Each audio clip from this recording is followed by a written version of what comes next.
All right, Mr. Hey, Bernstein, take us away. hey everyone, it's February 24th, 2024, and this is Tinderbox Meetup with Michael Becker. I'm Mark Bernstein, the designer of Tinderbox, and today we have a special topic, weblogs and Tinderbox. The weblog is undergoing a tremendous revival. I think this is perhaps the last best hope to save the open web. And I think Tinderbox can be a key tool. So looking forward to this. If you're not already on the Eastgate list where we announce new meetups, join us at eastgate.com or eastgate.com/Tinderbox. Also, the meetup announcements, recordings, summaries are all available at the wonderful Tinderbox forum, forum.eastgate.com. We've had lots of terrific speakers recently. I would love a volunteer to make a list of all of the recent talks. I've got a list of those and the URLs where the recordings are stored. So get in touch. Also coming up, we're trying to pull together. Mr. Bernstein, Yeah. Mr. Bernstein, I have all of those. Oh, good. Excellent. Yeah. Coming up, we're trying to pull together a Tinderbox meetup about Tinderbox and music. If you're interested in music of any sort, mention your email address in the chat, or if you're viewing later, write me directly, bernstein@eastgate.com. Now, here's Michael Becker. All right, everybody, welcome. Excited to have you here. So let's talk about our general format. Typically, what we do is we go around the room and new people introduce themselves. It doesn't look like we have anybody new today. We would then go through, if we didn't have a planned theme, we'd ask people to provide their puzzlements, their projects and such that they're doing, and then we'd make an agenda around those and work on those. Since we do have a planned theme today, that doesn't mean we're not going to solve your problems, but what we can do so through the chat. And I think Frederick demonstrated for us last week that worked out really well. So you can pop a question that you have about Tinderbox, how do I do this? And we can then work through in the chat and giving you those responses, and then put sample demos after the fact. So thank you, Frederick, for that experience last week. That worked out really great. And then in addition to that, our format is to have 10 minutes of Tinderbox. So a volunteer or what do you kind of an assigned volunteer will share with us 10 minutes of how to do something tactical in Tinderbox. Today, it's going to be Mark Anderson and going to be sharing the different keyboard shortcuts with us. If any of you want to be able to or have a particular Tinderbox feature that you really like or rely on or find useful, please raise your hand, reach out to myself or Mark Anderson or Mark Bernstein, and offer to give one of those 10-minute Tinderbox demos, and we'll get you scheduled on the agenda to do that. Really appreciate it if you could. And then finally, in today's workflow, we're going to have, as Mark said, web blogging with Tinderbox. So super excited about that one. So with that in mind, let's kick things off. No new people around the room. You'll start putting your Tinderbox needs in the chat for today's session, and let's hand it off to Mark Anderson. Okay, let me just share screen. Can you see that? Can you see a Tinderbox screen? Yep. Yeah, good, great. And hopefully, let me just, are you seeing, can you see a little pop over for keys? Because I also realized, of course, so nobody, I mean, that we're tinkling on these ivories today. And obviously, if you can't see what I'm typing, that doesn't make for a great demo. But one of the things I wanted to do was, it was prompted by a question the other day. No, we actually can't. We actually can't. Could you see? Mark, I don't see your pop over for keys. At the bottom of the screen, can you see anything? Yeah, there you go. Yeah. Okay. Keys are popping up now. How did you do that? That's cool. I'm using a thing called Keycaster, and I'm just wondering if I can make it any bigger. Display font size. Let's go for. Yeah. Okay. I think that's probably a bit more useful. So it's a free app. It's called Keycaster. KEYCASTR, and it's free. Other things are available. Most of them cost. I mean, there are things like Mouse Posé is still around, but they're actually quite expensive. Anywho, as we're time limited, and I am expecting, I'm going to hold my to cutting me off at 10 minutes because I don't want to detract from the main meat of the meeting. So shortcuts. Today I'm only going to look at the outline. There isn't really a demo or anything to come out of this, but if you've not used it before, on the top of every page of ATB Ref, there is a link saying shortcuts lookup, which takes you to this page, which effectively goes by key. So it's all the modifications of A, B, and then we go through the numbers. Then you get down to things like the arrow keys. It's messy, but it's probably the best way of covering the ground across the whole app. And obviously, if you just use Command F, so for instance, I can put in outline here, and it ought to, well, it finds me 39 entries to do with that. One difficulty is that not every shortcut works in every view. In most cases, it should be self-evident which are pertinent to which. If you do get confused, I think the best place to go is to go ask in the forum, because someone will likely know. Right, so very quickly, it might seem silly because probably all of us have used the outline. Some of us are very keyboard centric, others aren't. I'm very much a mixed mode person, so there are some things I do in with a keyboard, but I mostly use one of these. Magic Mouse is my poison. So the first thing is just selections. So the arrow keys, here I'm using arrow down, and you'll notice arrow down and arrow up will actually navigate me around the outline as shown on screen. If there's a container that is not expanded, I can press the right arrow key, and then I can go up and down. The left arrow key will collapse that container. So the basic arrow keys give you quite a lot of control just for that. And something else that doesn't fit neatly anywhere else, but if you want to open a note as a standalone, so I want to open 3.1, it's Command Option X, and I now get a standalone window. So for instance, if I want to compare the text of two notes, that's quite a useful thing to do. Some people will already be using these a lot. Some people possibly haven't discovered them yet, which is why I mention it. Another thing we can decide to do is, you may well be aware that I basically can double click on a note, and the container is so-called hoisted. So now I'm only seeing part of the overall outline. And of course, I can go back to that by using the so-called breadcrumb trail here at the top. You may not be aware that actually I can do that where I do Command. I don't know all of these, so I am checking as I go. So Command Shift down arrow and Command Shift up arrow will turn back. Now, probably if you work mixed mode, it's almost easier to use the breadcrumb trail. But if you're very keyboard centric and you don't like taking your hands off the keyboard, you hopefully will find that useful. So we can also change a selection. So if I've selected, say, 3 items here, I can use the, if I press Shift and the down arrow, I can extend it. If I press Shift and the up arrow, I can extend it the other way. So you'll notice I can also use the up arrow at the bottom of the selection to make it shorter. Again, this is probably of most use if you're a keyboard-centric person.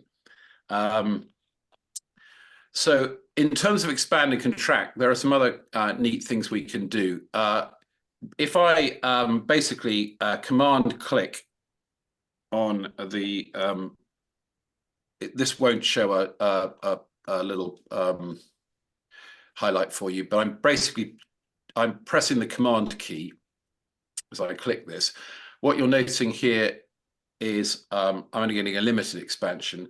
If I was to use the Command Option key, it expands everything. It expands basically all this level downwards. There basically are a number of these, which I'd encourage you, if you want to do that sort of fine control, I would look up, find the shortcuts, and just make yourself a little, practice and repetition thing, so you internalize them. I can also do command control 9, which should, if I focused it right, should collapse everything. And was when I did. Oh, it's interesting. Well, there we go. It's not now, so apologies for that. I'm not sure why it's not doing that. Another useful thing you may find is that if you press the tab key, you can demote an item. So if I select 2 and press the tab key, note 2 is now nested inside note 1. If I press Shift tab, it returns back into the outline. So it basically returns as the next sibling in outline order after its previous parent. That's particularly useful. The kind of thing is Sorry, really Mark, useful. what was that one? Sorry, it's tab to demote. What was that one? Which one? Sorry. Uh-huh. So it's right. If you press tab, you That's it, you demote got the it. selected item. If you press Shift tab, for some reason the thing's not registering the Shift key. I don't know why, but it's Shift tab to promote it again. I use that a lot. If I'm doing explode, often I'll take the contents of the exploded notes container that's created, promote all the children, and then delete the exploded note container. You could do it with an action if you want. Sometimes it's just easier to do it manually, so to speak. We have, there are deletions. You can use the back delete key. You can also use the forward delete key. And that basically has an effect on where the cursor ends up when you're done. So the other things you're probably quite used to. If you press return, you can start making a new note. If you press Shift return, you make a child note. If we press Shift return again, you'll notice I'm making a new last child. If I was to press Command Shift Option, I make a new first child.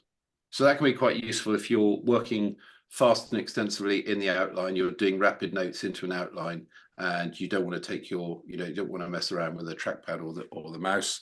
That can be a useful one to do. You can also use some of the commands. For instance, you can set the a name to be bold, the name of a note. Quite unusual. So it's the same command as you use if you're sorry, look at the right camera. It's the same command as you use if you're writing in. If I wanted to bold this, I would do Command B, but if I do it here, it's a toggle, so I can use that. I'd stay away. You can underline and you can strike through and you can set italics. Be very careful with italics because, of course, italics are also used natively by the application to indicate an alias. And so there's much scope to cause yourself confusion. But we can do, for instance, Command Shift minus gives us a strike through, which is a neat way if you don't want to. You might want to tick some items off. It's a quite useful way just to give yourself a quick visual tellback. Incidentally, there isn't a shortcut for it, but all right, that's 10 minutes, by the way, Mark. That's 10 minutes. Well, let's stop then. Yep. We can always pick up. We can always. There's lots of this, so we'll stop now and let's go on to the main event. Good. All right, perfect. Mr. Rogers and Mr. Baty, floor is yours. Oh, thanks, Michael. I'll go over my history with blog. First, can I get a show of hands? How many people maintain blogs today, are actively blogging today? So, okay, so several of you. These concepts won't be unfamiliar. I started in 1999, and then I'll give my history and how I came to use Tinderbox. I'll turn it over to Jack, uh, do the same thing, and then each of us will kind of share our screens and show you how we go about blogging with Tinderbox. So in 1999, Dave Weiner put out a service called editthispage.com. And I started a blog there because much like I got into personal computing, I could have my words appear on a screen. And it was fascinating that I could have my words appear on the World Wide Web, courtesy of Dave Weiner. Now, it was an in-browser service resided on the server. So when he decided to get out of that, it wasn't a business. He did it out of the kindness of his heart. Most of that material went away. Certainly the website went away. I managed to recover most of it before he shut it down. He gave us all a heads up. So I was looking for another blogging platform, and Tinderbox had come out around that time, and I love outliners. And I'd never seen one before with an export facility that could export your outline in HTML. So I got busy with that and used Apple's homepage.mac.com facility, where they offered web hosting services right there in the Finder through a WebDAV share in iCloud. And that worked pretty well for about 6 years until Apple got out of the web hosting business. So once again, I was left high and dry. There was an interval there where I was on Tumblr, and then Facebook came along and I was busy on Facebook. But back in 2013, I decided I wanted my own URL, my own server space. Nobody could take it away from me unless I didn't pay the bill. So I registered nicemarmot.net and created a new blog in Tinderbox called Nice Marmot. The old one was Groundhog Day. And I've been there ever since, minus some fallow periods when I was busy on Twitter and Facebook. And it's always been an enjoyable experience blogging with Tinderbox, learning about the idiosyncrasies of Tinderbox and web hosting. It allows me to get my thoughts quickly down and published without futzing around too much with the platform. So that's been my experience. I've been blogging now for almost 20 or over 20 years. And I don't foresee changing anytime in the near future. So Jack, over to you. Oh, thanks. Wow, I started about the same time, 1999, I think I published my first blog, and I don't remember what it was using. It might have just been bare bones HTML. It may have been Dave Weiner's Frontier app, which was a desktop app, an outliner that could actually publish static HTML. I still miss that app, actually. I don't know where the 1999 to 2000 content went. It just disappeared at some point, and I restarted again in 2000 or early 2001. And I stuck with that for a long time, but I used every blogging platform that's ever been produced, I think. So I started out with static. I wrote my own blogging platform in PHP for a while. I used a thing called Blossom, which was a Perl script. I used movable type, textile, or I don't even remember the name of it, but there was, WordPress, Ghost, Tinderbox. I started in Tinderbox in what? Do you remember when Flint was first introduced? What year was that? Like 2003, Mark? I think 2003. Yeah, it must have been not too long after that where I started trying it with Flint. That worked great for a while. And then I got distracted by something else for a bit. And I was playing with, well, again, just about everything. At some point, I started using Dave Weiner's, well, it's Drummer now, his latest iteration of it, but it's basically an outliner that renders OPML files and publishes it, uses Dropbox as a sync. And I liked how it worked. So Weiner's site, scripting.com, has always been sort of how I wanted a blog to be or to behave. It's per day, and then within that day are just like paragraphs, short posts, and then longer posts with titles, all sort of collected in that day. And so I wanted to try to reproduce that. And I don't remember what I was using at the time, but I was using Tinderbox for everything. And so it just made sense to stick with that. And I was able to finagle it into a usable blog. I used that for a while, then I drifted back to other things, and then about a year ago or so, I just, it was so pleasant to use Tinderbox to generate a blog that behaved the right way for me, and I've been doing it ever since, and it's great fun. Yeah, so Jack and I encounter each other in the blogosphere, and that's one of the appealing things about blogging is that it was social media before there was such a thing as social media. And if I don't get to all my commentary today, there is a post on the Marmot that talks about a lot of the things that I may forget to mention here. But I will go ahead and try and share my screen. There's a button for that somewhere right there. And click that desktop and then click share. Drum All right. roll, drum roll, drum Yeah, roll. get over it. All right, so this is the Marmot in all its humble glory. It goes back to 2013, and if we go Command 1 for shortcuts and look at the inspector and then look at the document inspector, there are 1,424 notes and what's that? 518,287 words. So first thing in the morning when I get up after I've made my I use SodaStream, so I make a diet soft drink out of that. I come in and look at Net Newswire, my RSS feeds, see who's blogged anything interesting, decide what I want to talk about that day, and sit here and make an entry. And let me tab over here, test post. Where'd it go? There it is. So that what you just saw there was a bit of automation that took place. I tabbed over, and because it is set to sort by reverse chronological order, because it's a blog, it jumped to the top. And then I'll go ahead and post my thoughts in here. These are the essential attributes of a post. You don't have to display these. I choose to. That helps sometimes when things kind of go sideways, which doesn't happen very often.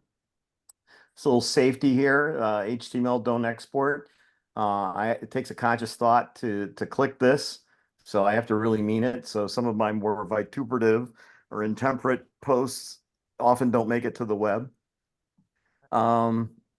This is the Marmot, and pretty much everything that I do in blogging exists in this one document.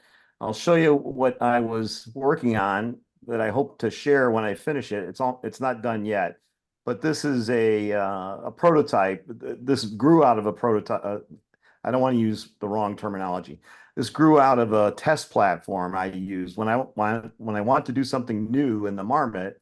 I test it on another file first, and then see if it works there, and I understand how it works, and then I'll roll it out in the Marmot. Well, I took that and I started to create a template of what a blog might look like, and I added some nice graphics and stuff to it. So once I get this all ironed out, I'll share it on the forum. Jack was kind enough to share his blog with me, so I got some ideas from him. The screen sharing thing is blocking my, let me slide this down. I can't see the tabs. So we did a little coordination meeting, and I put an agenda out in Tinderbox for that because I do everything in Tinderbox. This is the old time shadow. This was the editthispage.com. I was able to get everything in a comma separated value file. I imported it into Tinderbox, and it creates a new attribute for every column. And of course, one of them was text. So one day I'll make a stamp and go through and put all the text in the text attribute. And then this is the original Groundhog Day, and we'll just go back to open one here. This was from 2003 to 2009, 973,000 words, 609, yeah, 636. Put a lot of time in Groundhog Day. That was kind of prior to I got busy in Facebook. So what is great about Tinderbox as a blogging platform is that you own your content. It resides on your hard drive.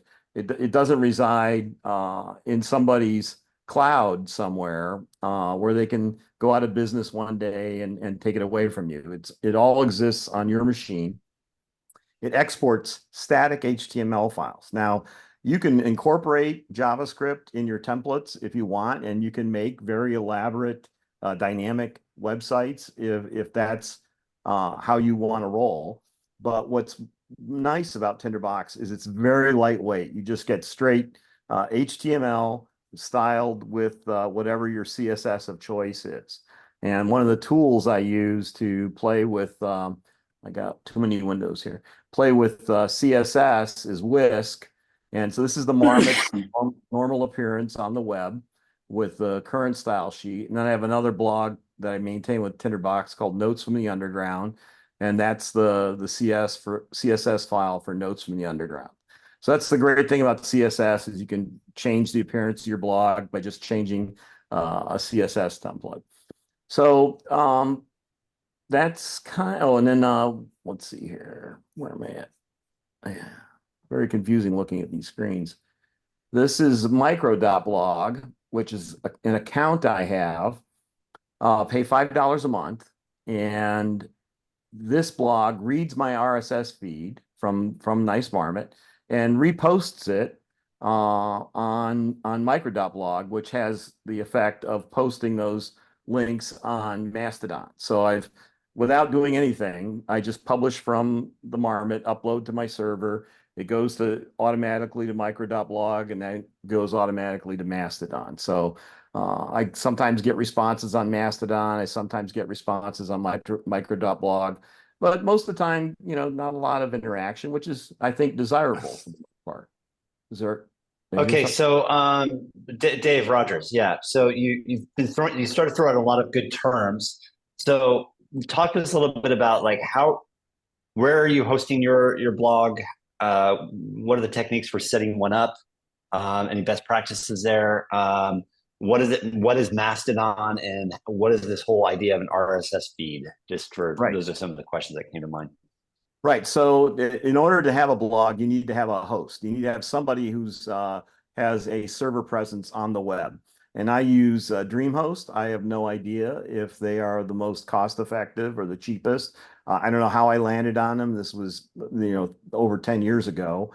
I've been with them for that long. I've upgraded to a virtual private server so I can host more than one weblog. And I registered my URL through Hover. I think there was a deal then, but I would recommend register your URL through the same service that you're getting your hosting from. So it's one-stop shopping. They are very helpful in their chat, and they have extensive knowledge base articles. So if you get a little confused about how to set things up, they'll hold your hand and walk you through it. It's especially easy with static HTML. And you're not having to worry about updating PHP and security updates. They run the whole server side of things. So that is hosting. So you'll need a URL, and URLs are things that we rent. We don't really own them. You essentially pay some World Wide Web consortium a fee to give you exclusive access to that URL for as long as you're paid up. Notes from the Underground is notesfromtheunderground.org. There is a notesfromtheunderground.com, and I'm sure that guy isn't too happy that I got .org. But so you go on here and look for a URL. You'll enter your idea. It'll tell you if it's taken or not, and it'll give you some variations if it is, and then you can pick one that you like or think of a new URL. RSS is really simple syndication, another Dave Weiner invention. Dave Weiner is a real pioneer in blogging, and this makes keeping up with blogs very simple. You subscribe to a file, this app, NetNewsWire. There's another one called Stream by a friend of mine Rob Fonry, that is another blogger I follow. The app goes out to those servers, queries them to see if the RSS is updated. If it is, it downloads. It's a very lightweight file, though it can incorporate photographs and things of that nature. And you get these little blue dots. These are unread. So the whole day I can clear out, like here's Jack. And Jack said that he'd added an attribute named include in RSS. This was in RSS, Jack? I don't know. But these are all the people I follow on blogs, at least the ones who have updated in the last day or so. And so if I see something that I want to respond to, I can, this is very awkward because this thing is in the way. I can star, there it is, star it, and it stays within my starred posts. And I can go back and find that post and then respond to it on my blog. So I use NetNewsWire to publish to read other people's RSS feeds, and my feed is here. Now this is from the Marmot. This is from DreamHost, and then over here is Micro.blog, and they will eventually pick up that feed. Now they're 2 posts behind, so I think something somewhere got broken. I got to look into that. But normally they'll pick it up. It'll appear in this RSS feed from Micro.blog, which is another blogging service. It's $5 a month. All your stuff resides on their servers. I think there are ways to keep your stuff, but I just use it as a connector. And then Mastodon is kind of a replacement for Twitter. It's a social networking app where you can follow people like, I got James Gleick here. And interestingly enough, I put this one over to the side. I don't know who Vark Social is. I reposted it. Blogs, do you want one? If so, what's currently stopping you? I want to understand where people are on this. So blogging is getting a lot of attention right now, as I think it should. I think the social media silos have hurt us, are far more corrosive than they are helpful. So I think I've answered the Mastodon question. I think I've answered the RSS question. I'd like to turn it over to Jack because he's got a much different workflow and a very interesting structure on his app. And David Eddy, you have a question. We'll let you go ahead. Any idea where DreamHost's machines are? No idea. Yeah, that's a pure magic to me. I believe. I push the I believe button. And then Fred? Yeah, Fred? this is Frederick. Sorry, I had a couple of questions. I got a little confused. You covered a lot of ground. I guess what I'm hearing is that you use Tinderbox to write your blogs and create the static HTML and incorporate all the HTML stuff you need. And then when you export it, somehow you transfer it to your static web pages on DreamHost. I'm not sure what you use to transfer it. And then somehow, I forgot the name, it was micro something that you use. So when you post, you automatically get it to a Mastodon, which sends out an announcement, but I'm not sure what that was called either. Can you remind me of what the thing is that you connect to Mastodon with, micro something? Right. And how do you transfer your files? And I lost that. Okay. So yeah, I did omit that part. I use an FTP client called Forklift, and Jack uses Forklift a lot, but Jack uses the terminal, I think, to upload his file. So again, he's got a different sort of workflow than I do. But this is Forklift, and basically this little nice Marmot production thing here is a saved sync, and it'll look and see if any of the files have changed. And I just push this little synchronize button over here. This is an extraneous export. I need some cleanup I need to do in the Marmot because I was trying to build in the CSS file, and I haven't quite figured that out yet. But this gets exported right now, and I need to get that turned off. So I'm not going to sync this, but it's noticing that these files exist on my hard drive in nice Marmot exports, and it wants to move them over to the server at daverog17 nicemarmot.net. So That's so you do a manual FTP with a tool. You don't automate it through Tinderbox somehow. That was my question. Negative. I think you could with a run command type thing to the terminal, but not how I do it. So, Thanks. so if there are no immediate questions, I'd like to turn it over to Jack and let him, let me stop sharing, let him share his screen and show you a totally different way of doing it. All right, let's see if I can share my screen successfully.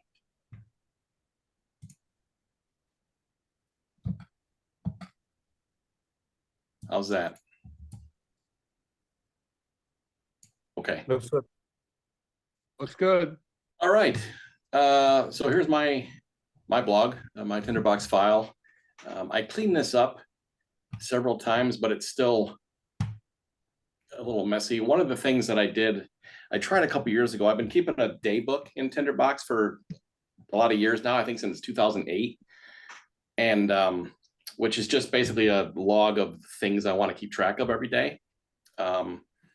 And a few years ago, I tried merging the two. I tried what I thought the idea was that I would write my normal things, and then some of them I could publish. So I had, this kind of a convoluted process where I would flag something as, yeah, send this to the blog. And it got a little messy. And I also got nervous about making mistakes and accidentally publishing things that I didn't want public. So I just duplicated the file and cleaned it up, but there's some residue from years of futzing with it. So the outline, the whole outline looks like this. There's a container with all the blog posts and pages. Let's see if I do have some setup things that I can change. Like if I want to change the title of the blog, I just do it here. And then when it exports, it uses that content. So I don't have to go into templates to make those kind of changes. I have a lot of templates. They're also a bit messy.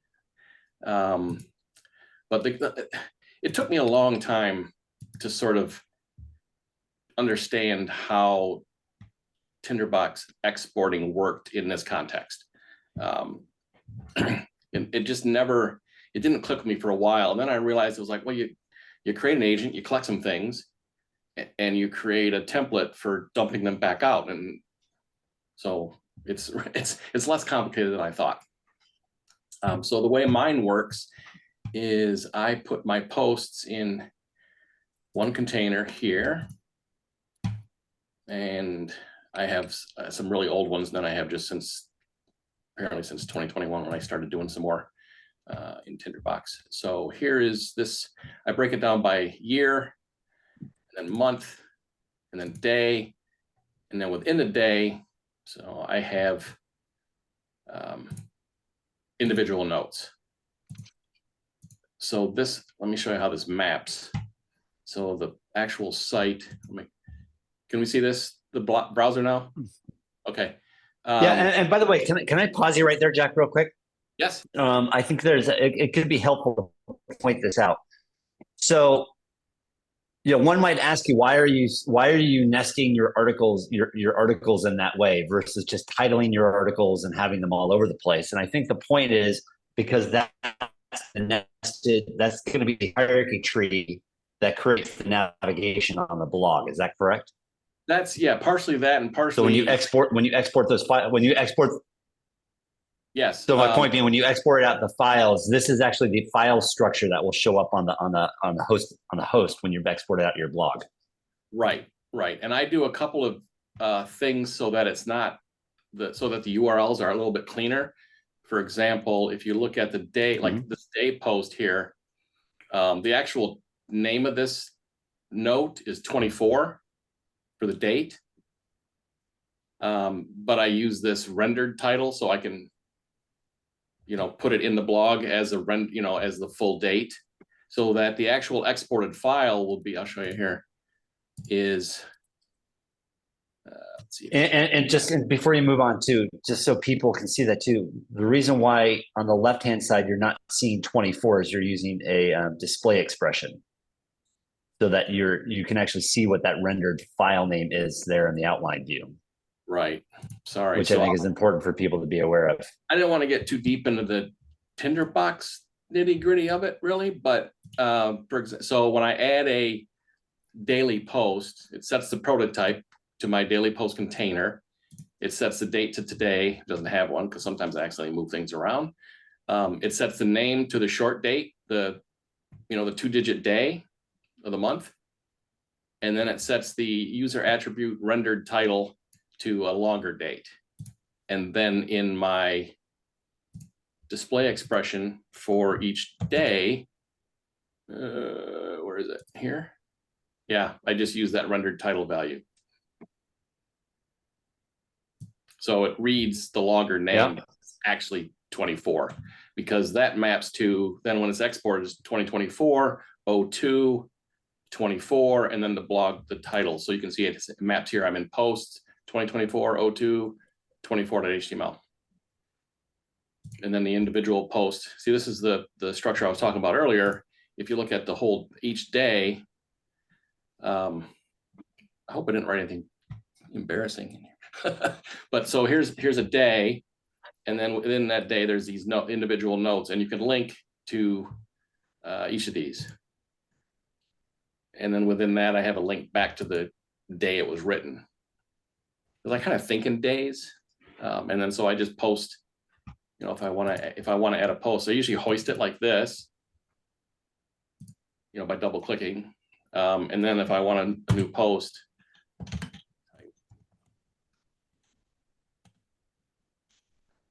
and each post has date.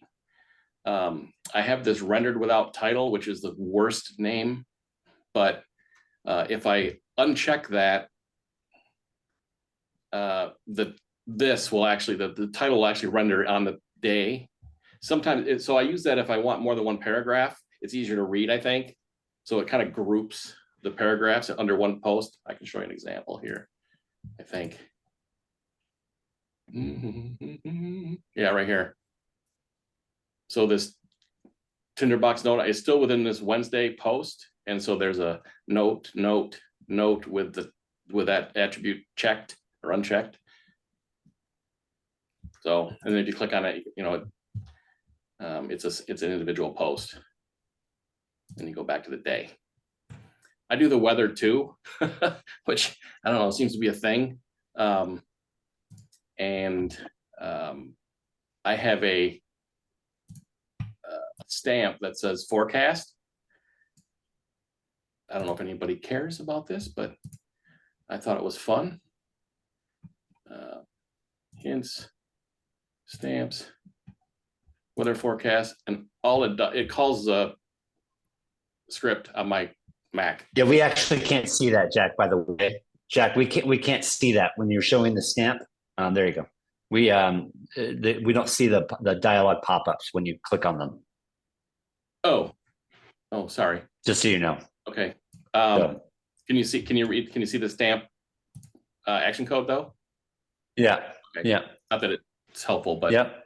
So basically there's a service called Weather API, and I have a little shell script that goes out and gets the weather forecast, does some formatting, and it also gets the weather icon for the day. So I rendered a little icon. It's just cute. And then I have, so I'm not sure. Let's see. So this is how the month day post go. I have a bunch of separate pages, so I have like a change log page, which is just whenever I just keep track of updates to the site. There's the about page. There's a search that I don't publish because it's broken. But these are all the site's rendered based on, so I have, where'd it go? Oh, up one, sorry. I call it analysis. My naming skills are lacking. But I sort of collect posts with an agent like this. So it's, all I do here is I grab everything under posts with a post, or I was playing with Markdown for a while, but and it just grabs them all. And then when I'm actually publishing, this is an agent, and it just grabs the first 25 from that collection. Jack, go to a post. I want to point something out because I just tried to turn it on and I'm still getting this computer to work right. But down at the bottom, go to a regular post that you've done Oh, recently. And at the bottom of the text block, you'll see the roadmap there. And there in the far right column, Tinderbox has assembled a list of posts that may be related to the content of the post that's currently being edited. This has been fascinating, and I wish there was a way that we could access that programmatically somehow, but it has been helpful in terms of reviewing things that I've said in the past, even though a foolish consistency is the hobgoblin of little minds. But it's nice. It brings together previous posts along those topics, among those topics, and that is just a unique facility, to my knowledge, that's only available, that I've only encountered in Tinderbox. yeah, it's for a while, I think it's Command Shift 7. Nope. I Command always, 7. is it just Command 7? Yeah. So I had it hidden for a while, and I kind of forgot about it. And then Dave, I think it was you on that earlier call where you mentioned it, and so I brought it back up, and it's like, look at this. This is, because now you can sort of, and if I want to link to it, I can just start typing, and then I think I can double click one of these. Yeah. And it creates a link. See, Jack is better at Tinderbox than I am. I mean, Jack is better at everything than I am. Don't count on it. So what else is interesting here? Oh, I keep a little dashboard that I just started that kind of keeps me, this year, and word counts and post counts and things like that. But then to publish, it's just export as HTML, and I tell it where to put it, and it sort of mimics this tree, and I won't do it now, but I hit export and it ends up all in here. So here's the Tinderbox file and file system, and then here's the rendered pages. Now, in my case, this assets folder and this image folder are, those aren't rendered by Tinderbox. I keep those there because they end up on the site. So my images are all in these folders here. But I use images in the posts, weirdly, maybe. I have a couple of user attributes for an image, which will be kind of like a featured image in like WordPress or something like that. So I don't put them in the text. I'll just type in the path relative. So it's image 2024. I don't know what that is, and if I preview it, it doesn't work on the preview, I'm sorry. But my template checks for this value, and if it's there, my export template, it checks for the value, and if it's there, it puts it at the top of the post. So that's an easy way to use images without actually putting them in the text. I sometimes put them in the text, but most often I don't, because I like to manipulate them separately. And it also, it expands the actual file, the Tinderbox file itself. So, so I have a little more control over where. Jack, we should probably have an offline conversation in a week or two, because I've got a whole offline image templating strategy you might want to see. Deal. And then likewise, and also I have a solution for your stringing multiple paragraphs together into one article. Okay. All right. Yeah, and I have a caption for the image. I have this thing called a small image, and this is another thing I got from Dave Weiner. So if I'm writing about Tinderbox, I can just put this little Tinderbox icon here. Let me just export this and see if I can see it. So there's the export. And then in my browser, where's my local copy? Here it is. So there's the image that I added. And there's that little Tinderbox icon. So I can kind of put these little hints in here, and I do it. You know, I have some ones that they don't make sense, but they're fun to me. And it's kind of a nice way to help the scan easier, I think. I think they're great. I want to try and implement that. So I think this is raising another. Mark Anderson's got a question, and then I've got one. But just a quick observation, just something I saw happening is, so you go to it becomes sort of reflexive to go to the preview window, and then you don't see what you want.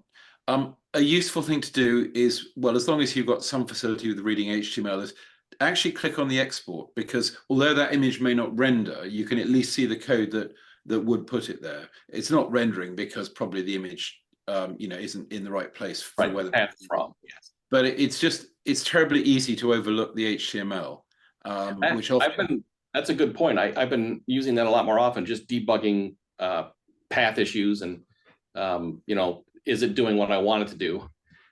So that's helpful. Yeah, Okay. because let me interject. Go ahead. I was just going to No, say it will at least show you if the thing you were expecting is there or not, and it'll help. As you said, it will help a lot with your debugging. Sorry, Michael. Okay. Well, and another point I was going to raise is another application. I do something similar for the announcements I make for the classes I teach. So a lot of my schools that I teach for have their own LMS, learning management systems. And so rather than having my content locked in the LMS system, I write all of my courseware and my announcements and everything in Tinderbox. So whenever I write a daily announcement, I'll write it in Tinderbox. I'll click on the export tab, do a Command A, copy all of that HTML, and then go to the LMS and then paste that HTML into the LMS's announcement, and then able to post it. So there's a manual step as opposed to using the automated export, but that's another great way of leveraging that export tab. Mm-hmm. As I'm getting better at sort of grokking how the export features work, my main blog at Baty.net, I've changed that a million times to using a million different software packages. Right now it's using Kirby CMS, which is a really sort of a lightweight, no database PHP app. But it uses text files as data. And so I think I have it open. Yeah, so I created a Tinderbox document that exports in the format that Kirby sees. So I can write my posts in Tinderbox if I want and export them, and they show up on my Baty.net blog via Kirby. So that's nice and convoluted. Mm-hmm. It was more of a can I?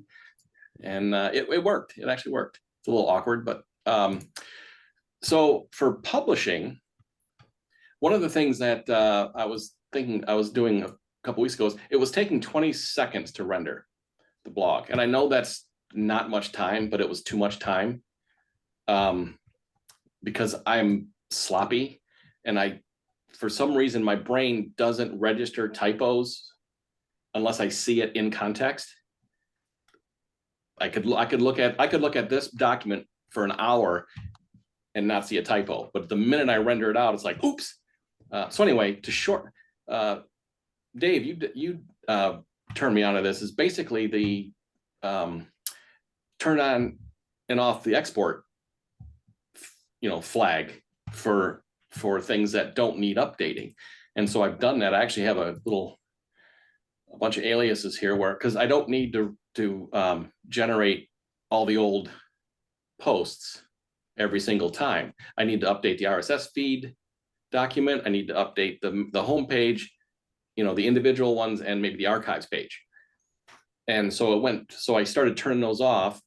Now if I change some templating where I need the whole thing re-rendered, then I go here and I select all, and I have a little stamp that says export, and it sets those flags so that they export, and then I turn that back off. And so it takes 2 or 3 seconds, which is awesome. For rendering. So in other words, you're only exporting select files or the files that have changed. Right, just to keep it. Okay. efficient. Okay, or- and then how are you managing that with your FTP client or with your command line code so that you figure out which of the individual files to send over to the server? Well, I always send all the files. The flag that I set here is so that they don't get rendered at all locally either. Right. So my local copy doesn't get up, it exports just the changes. And then now I could use forklift like Dave does, which works great for that. But I have a long history of nerdery on the command line. And so I use what's called make. And if I want to deploy the changes, I just type make deploy. And it sends only the differences. Did you see the confetti by any chance? Did it show? Okay, good. Yes. That's my favorite thing. Sometimes I deploy it just to see the confetti. So it just changed. And I'm sorry, and it is make deploy a command line app. It's a built-in. It's sort of a built-in Linuxy thing. There's this make file. It's called. We don't need to go into this, but basically this tells it, where the server folders are, where my local folders are. Mostly it's rsync. That's the important part. So rsync is also another sort of built-in command line tool for syncing files with remote servers, and it's super efficient. So it only sends basically the bytes that are different. It's really good at it. So to deploy an update to my site takes just a couple of seconds because it knows, which files have changed on the server. So I have so when I want to render, I should probably fix some of those things I just broke. I have a deploy to production stamp. And all that does is run, does a run command, make deploy. So I can just stay here and deploy it. So my server And is. do you have any resources that you can share with us later, maybe that shows us how to set something up like that? Yeah, I could post or share your stamp with us. Yeah, I can share the code and the script and all that. It's one of those things where I hesitate to ever suggest somebody opens a terminal and starts typing things, because if you're not into that, it's a long stretch. It's easy, once you know it. But getting there can be, a little bit cumbersome. I do a lot of, but there are people in the community that do that. So don't feel hesitant sharing it. There are many people like myself that use command line in the community. So don't feel like you're I often overloading some people. assume people do. And so I'm trying to learn to not do that, because I get a lot of blank stares. So the export, send it all. And then I have a server at DigitalOcean. It's my own VPS. So it's the entire server. Not the entire, but it's basically a Linux box out there. And I run the Caddy web server. You'll mostly hear of Apache and Nginx. Those are the two biggies that everybody uses to serve web pages. But Caddy it's a single binary, if that means anything to you. So there's no dependencies on the server. There's no install. It's just you drag an app up there and it's done. And it also manages secure, SSL certificates all by itself. You don't have to care about that at all. It just works, which is really nice if you've ever struggled with trying to obtain and install an SSL certificate on a server. So I was checking earlier. There's things now like the static.app website. And I know there's a few examples of this, but basically I would take the output of this public folder. I named it public. It could be anything, but you zip this up into a single file. You drag it onto this new website icon. And so here's mine from earlier today. Oops. It gives you your own domain. And so there's my website at, what's it? I can't see. Oops. jb-tb.static.domains. And now there's my site. So it took, I don't have to have a server. I didn't have to have an FTP client. I just drag the files onto a thing and it's published. You can do a custom domain if you have your own, but that's another option for people who don't want to deal with, you know, servers and FTP clients and rsync and all that. So there's this it's tiny.site or something like that. There's a few of them, but what else? Is there anything else that's interesting that should be interesting? Any more stamps? Well, I'd like to see your, maybe I think there's a piece that I think that's missing for many, and Dave Rogers has his hand up, is we're making this leap of faith that people understand the templates and how you're getting from, I've got a note to a server, and that whole, like underpants gnomes magic in the middle. You know, so maybe we can step people through templates a little bit. It's intimidating. It really Yeah. is. I'd say we do that at a template session.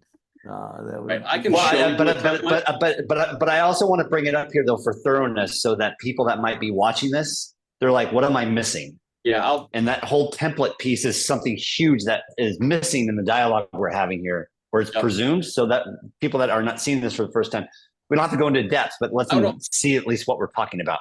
Yeah, I won't explain it really. I just sort of show.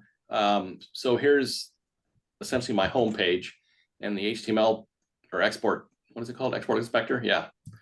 So export this thing, mark up the text. I mean, this is all Tinderbox stuff.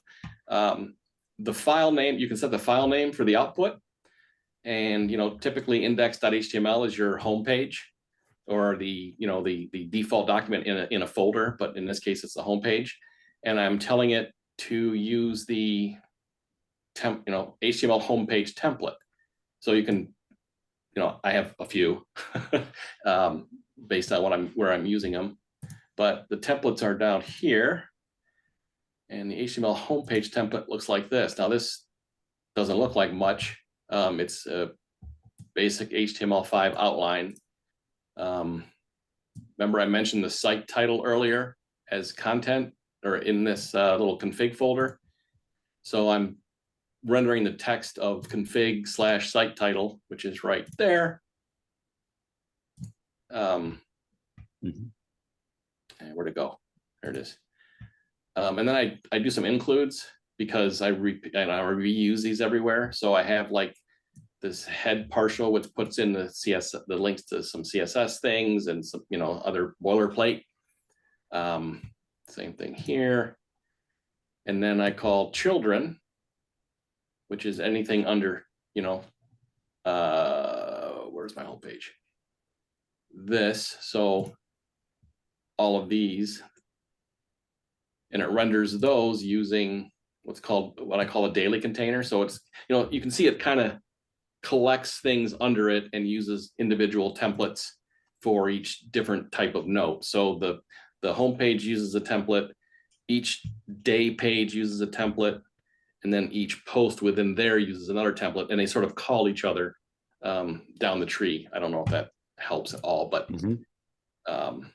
so some of my templates are. Well, and again, we don't need to define that today. And in the community, we can work together to like create a basic blogging Tinderbox file. Yeah. But I think it's important for people to see that, because that's how this is where all the magic's happening. Right. And so once it kind of clicked that, I can collect a bunch of notes and I can tell it how to render them. Right. I mean, you just use this document to render them, and then I just make that document and it has the things I want in it. And it's a little, the children thing, it just takes a minute, it took me a minute anyway. But I'm starting to, so there, I have this my day book. I hope I don't have anything dry. Oh yeah, I started taking notes here just for grins. And I created a template for this because I use a few different tools for day books, because I can't decide which one I like better on a given day. So I use a lot of Emacs and org mode for the same sort of functions. But I was trying to recreate my export that I use in org mode. And so I have these notes, and the preview works here, and it basically renders a bunch of links. And then, you know, each individual note. So I have this folder full of notes, and it's almost like a mini website, right? I mean, it's more like a wiki, I guess, but and it was super simple to get this working. It's one template, two templates, and it's a bunch of links, and then it links individual notes. Oh, this was speaking. I vote for Jack to do a 10-minute pitch on that at the next meetup. Oh boy. So this is speaking of notes. You know what I would love in Tinderbox? This goes in the off the wall section in the forums, way off the wall, and I'm the only person in the world that would like this. But since I have the floor, if you look at a post, where to go? Let's just go to one of these. Here's what I would love more than anything. I would like to take an image on my desktop. One of the things that, one of the points of friction for me with Tinderbox is, managing images and files. Because almost everything I do has some of each, along with the notes in the Tinderbox document itself. Wouldn't it be cool if I could have a user attribute that I could drag a file into and have it do stuff with, not just record the path, but actually put it somewhere and run some action code. Can I show us? So Jack, and Jack, the answer is you can do that. And better yet, so I've created like what I call the TBX config element. So you can just put in the image file name, have the config element have the paths, have alternate paths in those notes if you want them to. And then there's a really cool command line, set of command line code that I found that will actually look at all of that, the image file name and the various paths that you put in the particular note, and they'll actually move them over into your blog export for the posting over to your server. So that you can do everything you just said can be done already now with no additional features. Will you marry me? So okay. let's talk. So I'm traveling this week, but let's talk about it when I get back. I'll send you an email, Okay, and I'll show you how to do that. Okay, awesome. That's so. If Jack, you'll relinquish the mic and the screen for a minute, I'll show you another thing I didn't include, and I want to answer Frederick's question. And I think Paul raised the same question, and it's the overall topic here: why blog? And I think that the answer is because social media we are social creatures. We like to share with one another, talk with one another, and the way the companies have set it up is I'm looking for share screen. They've made it so that they profit by our social activity, and I hit share. And so, like, one of the things I like to do is take pictures and photograph. I've never met Jack. I had never met Jack until a couple weeks ago when we did a pre-meetup kind of thing to kind of go what we're going to talk about. And but I felt like I knew him already because I had a pretty good sense of his personality and the type of energy that I would perceive from reading his blog. I enjoy reading personal blogs. Some people focus on a single topic, and that's fine. I get stuff from that, but I really enjoy getting to know people, the things that they struggle with, their little triumphs, their little victories, their little setbacks. I mean, it just makes you feel more connected to humanity, whereas Twitter and Facebook makes you hate humanity. And so that's what I love about blogging. It's the back fence of the World Wide Web, and we're all just neighbors here, and it's just us chickens. So anyway, I love taking pictures, and one of the things I wanted to do was share pictures in the Marmot, and it was kind of a cumbersome process, a lot of manual things, and I learned to automate that. And the reason why is because Mark Bernstein built in scripting. Now, some of this may not come through because I have a smaller screen and I don't know how it's interacting with Zoom. But what I'm doing here is I'm clicking on a thing called Fast Scripts, and I go down to Tinderbox, and I go down to Photos to Tinderbox, and I click this guy, and I get a little dialogue, test photo. There's a photo selected. There are some limitations. You can't select more than one. You can't have it in full screen. And then this photo caption is what is used as the alt text, picture of a retention pond. And then I click OK, and then the script goes through and it's okay. So yeah, that's a problem with moving from the iMac to this 14-inch thing, and I thought I had that fixed. But you will see that it created the note in Tinderbox. So there's test photo, and photos get a little icon in there, so I know all the posts that have a photo in it. And what happens is it runs an Automator application that actually exports the photo from Photos. It turns out in Photos in AppleScript you can't export a photo, but Automator can do it. So I let Automator do it. And now I have to change the path name on where Is that some code? Is that an automator? Can you show that automator to us so we can see how you're doing that? or maybe I don't know if it's later? open. It's right here. This is the one that no longer works. So I was going to get the current year, and this was to automate the location of the folder. So the images, it went, every year has its own images folder. There's a 2024 images folder, 2023, and so on. And in order, if I hard code it in there, then I got to remember every year to change this. And I'm trying to automate things because I forget. I don't forget, I remember later. Often later than I need to. So that's pretty cool. And that's one of the things I like to do in my blog is share some of my photography. I often point to my Flickr account because I do most of my photo sharing there. But I think this is because there's friction in replying, I don't have a replies facility. So somebody reads something that they don't like, they can't immediately pound out a nasty response. I added from Jack's suggestion the email me link. I've gotten exactly one email since I did that, and it was very pleasant. It was very nice.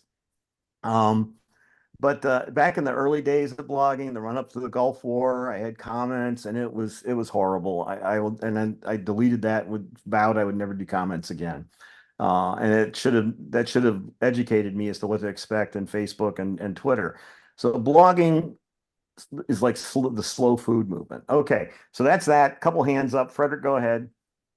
Yeah, thanks. Yeah, I was just thinking it's a lot of work to blog, right? It takes time to post and all that. And I'm just wondering if you don't get any feedback or don't know that anybody's looking at it, then it might not be reaching people. And I was just wondering if you use any mechanism to encourage yourself by realizing there's a community around what you do.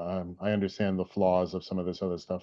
So let me tell you that's why I mentioned in the comment that it's a feature and not a bug. There are statistics on the server that I can look at. I have no idea what they mean. I think some people are trying to hack into it and it doesn't have any PHP or anything. So there's no attack surface there. It's just static HTML. But I do know people read my blog because I will get comments sometimes on Mastodon, or I read other people's blogs and they mention me, and I see their comments about Jack has mentioned me, and Mark Bernstein's mentioned me. So it's a kind of not taffeta or nebula. It's not you're not in a crowded, overheated room like you are in a Twitter feed or in a Facebook group. It's a much more open space. You're less inclined to be reactive. And not so the other part is, as I mentioned in my blog post, which I think Paul read, is that it's like training us. It's like, how do you train a pet to behave itself? You ignore the behavior you don't like and you reward the behavior you do like. Well, that's what these social media companies are teaching us to do, is that if you post something and everybody ignores it, you're not going to, you don't get a like, you don't get a thumbs up, then you probably won't post something like that again. But if you post a meme, a mean, snarky meme, and you get 1,000 likes, then you're going to post more mean, snarky memes. And that's why I got off of Twitter, because I started to hate myself. I'm really good at being mean and snarky, and I like doing it, but putting me in that environment is not good for me. So that's why blogging is best. And doing it in static files with Tinderbox is the best way to do it. Thanks, Dave. That's very Oh. encouraging. Thank you. And I'll die on that hill. And somebody else had their hand up. Art. Yeah, hey, I'm loving this. And you guys are doing such a great job together. It's just wonderful to see it. Excellent. Okay, so I have basically 3 questions. One, I guess, is a Dave question. And when you're pulling photos and things like that into your blog, do you have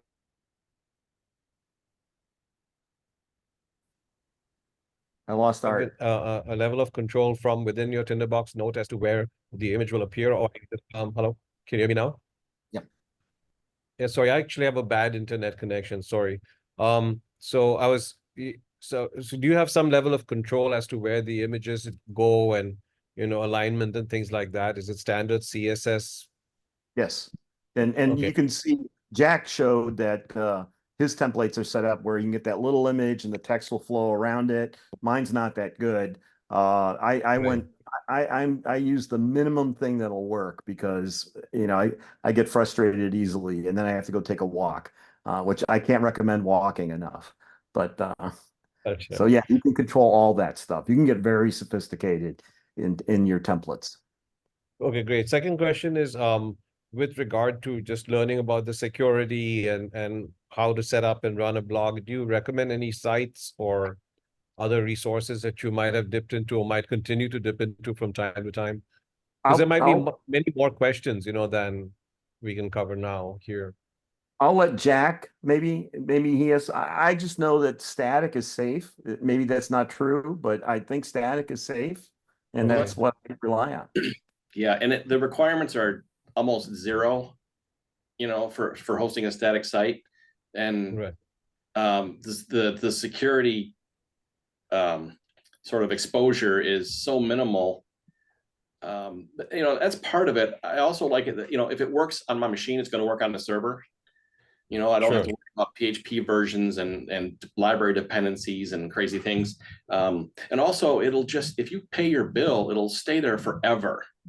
Like, I archived in 2000, I got kind of tired of dragging 20 years of files around. So I created this archive site. I just rendered it one time. It's static. It's at archive.baty.net, and it's never going to change, and it's not going to break on me. I mean, because as long as the server's still running, and I really like that aspect of it. I have a bunch of places like that where I just I'll generate a photo gallery locally and I'll just throw it out there, and I don't have to worry about server updates or patches. I mean, the whole server itself, but that's a given. But it's minimal and it'll just sort of ride there forever. And that's one of the other things I like about it. Okay. So Well, Jack, one nice thing though too, by having it in Tinderbox is if the server goes away, you still have an archive. Yeah, it's on my machine before it's on the server. Right. Okay. So sorry, I just had one last part of that question. So Jack, you were saying something about Ghost in the beginning of your talk. And I was wondering, have you used Ghost as a blogging platform, and do you have any plus or minus things to say about it? Ghost, I have a love-hate relationship with WordPress, because WordPress is the easy one, and I shouldn't say easy, but it's, if you need to know something about how to blog or how to fix your blog or how to change something on your blog, you can just use WordPress. WordPress went in a direction that I got tired of plugins nagging me to upgrade. I got tired of, I didn't like Gutenberg for a while. It got better, but so I switched to Ghost early, and it was such a breath of fresh air. It's a really nice, clean, simple way to edit. It doesn't have a lot of fancy bits, but to me, that's a benefit. The only downside for me personally with Ghost is that they've really pivoted to the monetize your audience sort of approach. And everything about the dashboard, everything about what they talk about is, you know, how to build an audience and have them pay you for content. So under all that is a really nice blogging platform. But And you can export from Tinderbox into their FTP site or something like that. Can you reasonably maintain your structure from Tinderbox to your Ghost environment? I have no, I did do, I think I saw somebody post a link in the comment to something related to that with WordPress, where for a minute, I was posting to WordPress from Tinderbox. But at some point that was just, I don't know, it was more of a see if I can do it sort of thing. I didn't really get a benefit out of it. Whenever I fire up a Tinderbox, or I'm sorry, a WordPress blog, which I do about once a year because I get the itch, I swear that I'm going to use like Mars Edit, which is the Mac app, to post to it, or you can use IA Writer to post to it. You can use Ulysses to post. You know, you don't have to go into WordPress if you don't want to. And then I always realize that it's just a layer of abstraction that I don't need. And I just suffer with WordPress. So, and then I get mad at it and I delete it. And then I go back to, you know, Tinderbox or something.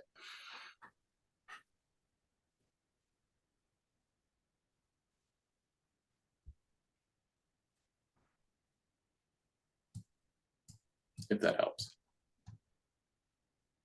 I just throw in one point about thinking of static HTML. One useful thing about it is that, again, it works on your Mac. So when you're learning, you don't have to worry about, you know, your first steps being a complete mess, because you can export just onto your Mac, look at the pages, work out how it works, and just not worry about whether you're using FTP or, you know, whatever protocol or whichever tool. You can do that when you come to it. But that, I mean, I certainly export. I mean, I don't run a blog, but I'm always updating ATBref, and that I always export to a local copy.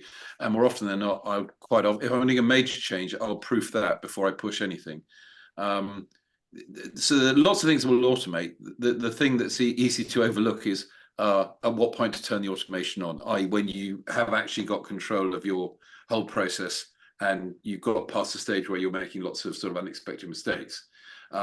Because you may, you know, it's nicer if you can put something out there that at least looks vaguely not professional is the wrong word, but, you know, not riddled with obvious mistakes, which, you know, weren't intentional. So don't overlook that other really nice way of thing about static HTML is that, you know, compared to all the WordPresses and things, that actually you can still make something very functional and very useful, and there's no extra overhead in terms of, you know, a script. And it's really fast to turn around corrections. I mean, just like Jack, I will look at my post and preview and read it backwards looking for typos, and I don't see them. As soon as I publish it on the web, go to the Marmot and see it. There it is. It leaps right out at me, and it takes a matter of seconds to go in, fix it, and repost it. So, so sometimes I miss it. And for your local storage, do you need a local web server running on your Mac, or can you just navigate the files locally? I use one. Yeah, I use. And what do you use? Well, there's a few options. I mean, there's like, yeah, there's a couple of right now. I'm testing. Of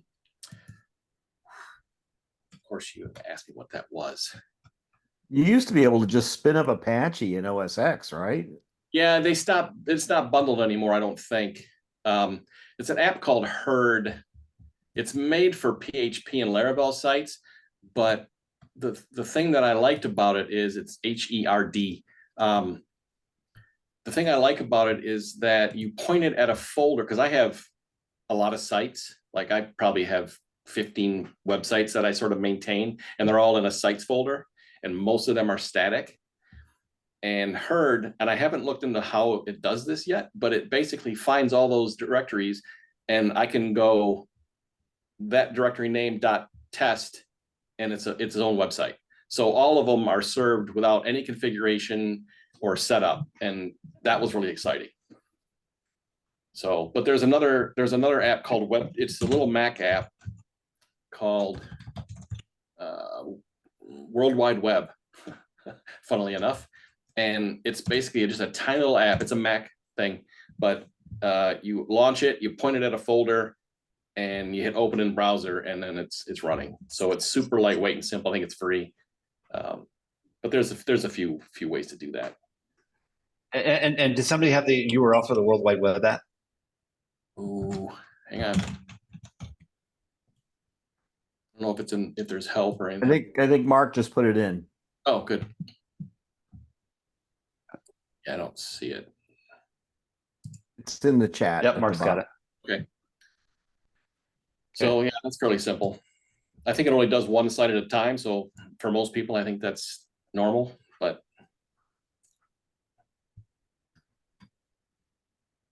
otherwise, All right. Yeah.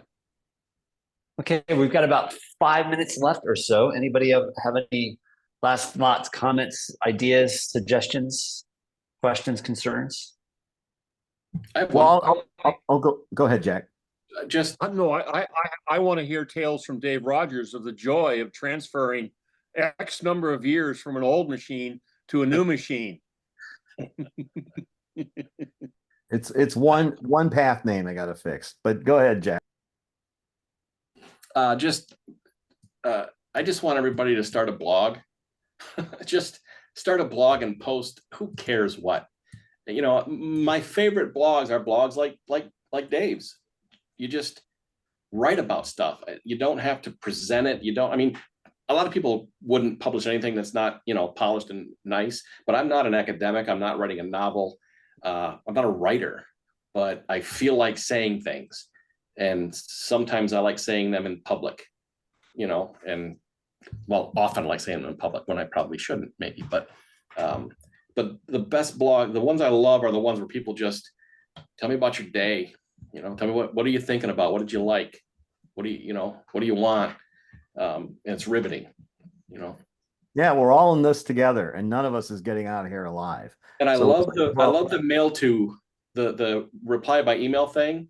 Comments are great, but they're also so performative, where everybody's posting to hear themselves talk, instead of having a conversation. And I probably get, I don't know, a dozen emails a week from the blog, and it's awesome because people just write and say, hey, this really resonated, or hey, I think you're wrong.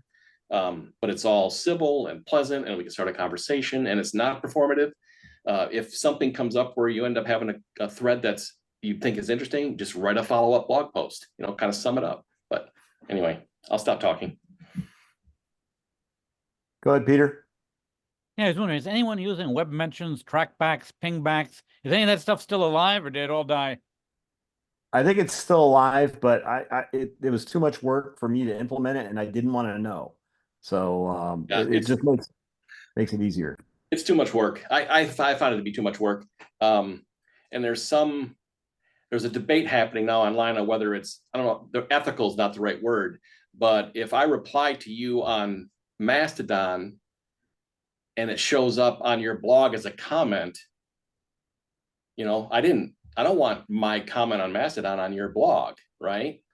And some of the web mention stuff, that's how it works. So I could delete my comment on Mastodon, but it wouldn't delete it on your blog. And so there's this debate happening on whether or not that's, the right thing to do. I don't have a strong feeling about it either way, but so I haven't done anything with web mentions. I'll just step in and notice because in terms of permalinks, if you're using the sort of simple structure as we've seen here today, which is sort of year and month, it's normally pretty easy. I mean, you don't actually need really a permalink to put together something that, especially if you run things like if the blog say has got like a monthly summary or something, that'll get most people close enough to where they need to go without you having to do an enormous overhead of writing a permalink for every single post. Though that isn't very difficult. And, so my blog was basically a copy of, I think, Gray Flannel. In fact, I actually found there's a blog, I think it was Blogger that had gray flannel. The template still exists on the web. I went and found it, looked at it, looks exactly the same. But I just copied, somebody's made one and used that.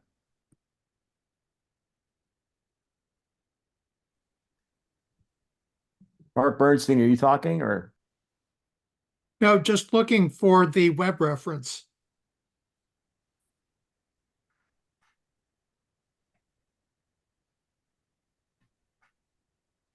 Okay. Well, it looks like we're at the top of the hour. Guys, this was awesome. Really appreciate it. I'm sure we can do a round 2 someday, and I'm sure I would enjoy it if I'm sure everyone else would do as well. Yeah. But let's talk about what that round 2 might look like.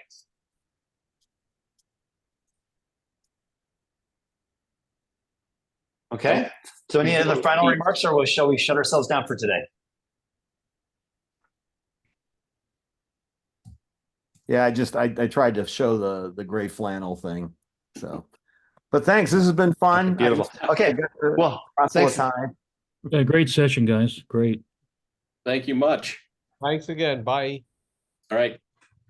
Take care. Bye. Thanks, Bye-bye. everyone.